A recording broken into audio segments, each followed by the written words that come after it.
Pastor Mar, na merong yun nga, na parang tuta na maganda. Bilog. Sa pilapil. Sabi daw ng kapatid, yan po yan, maganda. Maganda. Sabi niya, yung nga, huli natin. Kinangaganyan daw ng gulo. Kinangaganyan, chu-chu-chu-chu-chu-chu-chu. Tinumang yung bayong. Binuksan yung bayong, hindi na tinanggal yung kumot.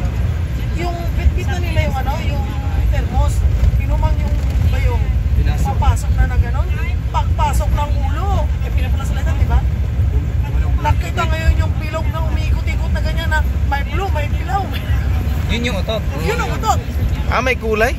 May blue, may dilaw, may parang green na may parang pink. Delikado yun? Lapit na lapit sila yung nakaganon.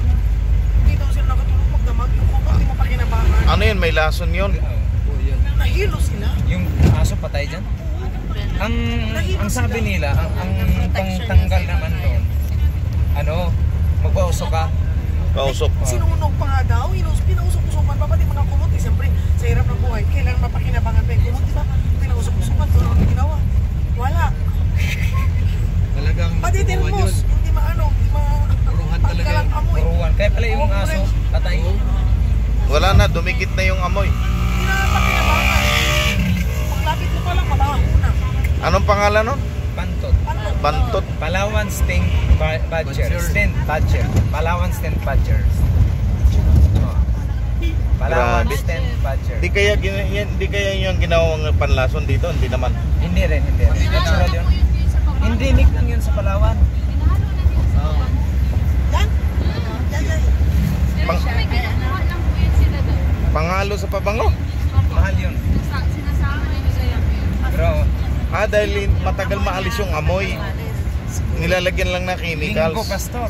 Linggo. Yung pinakamatapang nun, linggo. Nilaban mo na yung damit mo, ganun pa din.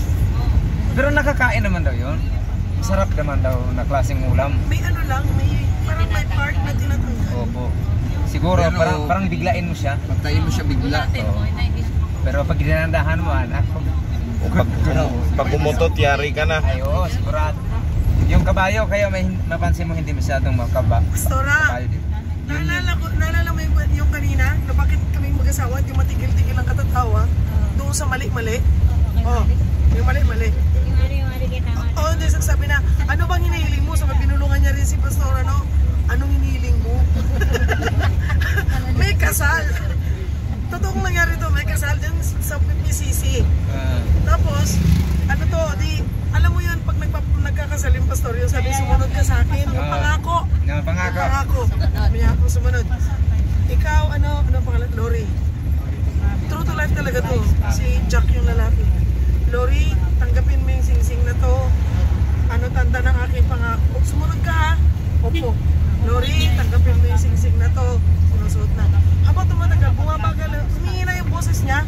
Sabi ni Pastor, lakas-lakasan mo. Sabi niya sa mic, lakas-lakasan mo. Ginaya. Baka na-blanco yun. Na-blanco yun. Tawanan po. Nagtawanan po ang church. Lakas-lakasan. Na-blanco yun. Sabi niya. Yung kanina, kinakabahan niya. Ha? Yung kanina? Yung kanina. Parang wala sa Wala talaga. Nakatatlong repeat. Wala siyang ginawa. Wala talaga siyang ginawa. Wala siyang hiling. Kundi ang sabi lang niya, ano yun? Sabihin mo ang hinihiling mo. Okay, kanina. Tawa ng tawa. Nakabalakpakan na, sabi niya lang, hindi ka na. Oo. Ba't hindi ka nagpalakpak? Ang tawag doon, naglo-loading. Parang may problem si Ko talaga siya. pastor ba yan? Ano niya? Bayaw niya yun. Loading. Bayaw niya. Parang 50 something, 80 daw yung, yung timbang nun.